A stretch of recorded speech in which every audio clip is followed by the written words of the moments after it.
Hey guys, I'm just walking to church. Let me show you my library. All right, here we go. This is where I do my work.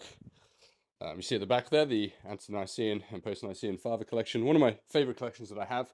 But let me show you the Reformed and Puritan works here.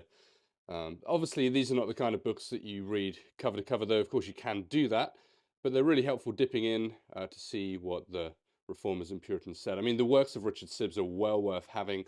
Particularly if you've ever read The Bruised Reed, you'll know how sweet Sibbes is. He was often called the honey-mouthed and the sweet dropper, and unbelievers would love to come and hear him preach because of how he affectionately preached Christ. The works of Thomas Goodwin there, the works of Bunyan, then here, the annotated Luther. It's really expensive to get the full Luther 55 volumes or whatever it is, so these are, some of his major works. I've got Newton here, well worth reading his letters.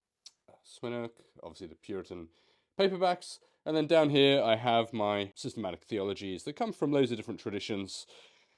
I have a few more as well because I'm working on the doctrine of Christ for my midweek meetings. Turretin is really underrated, and then here I've just got a whole load of ecclesiology from loads of different Lutheran, Baptist, Presbyterian backgrounds.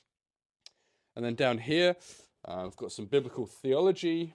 I have some works from Edwards, more Martin Luther, some early church fathers, single volumes, just easier to read.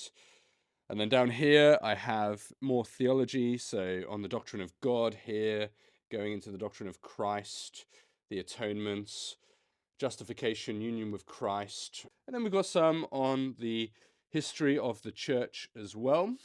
And then I have a full shelf of commentaries. I've got most of the Preaching the Word series. I found them really, really helpful for preparing sermons. And then I go book by book from Genesis to Revelation through all of these commentaries here, which is really helpful if you're a preacher and you're preaching every week to just get the views of the church. I think the voice of the church is really important, so it's not just my own opinion, but hearing from the whole church.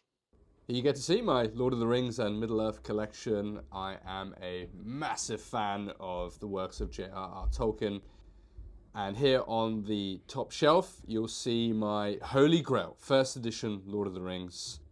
And then here you'll see the works of C.S. Lewis. I am a big believer that C.S. Lewis is a prophet for our time. Some books here, and obviously there's an overflow, and I have more books in my own house. But there's a sword there from the Lord of the Rings, so if anyone comes into my office and annoys me, I've got something there to deal with them.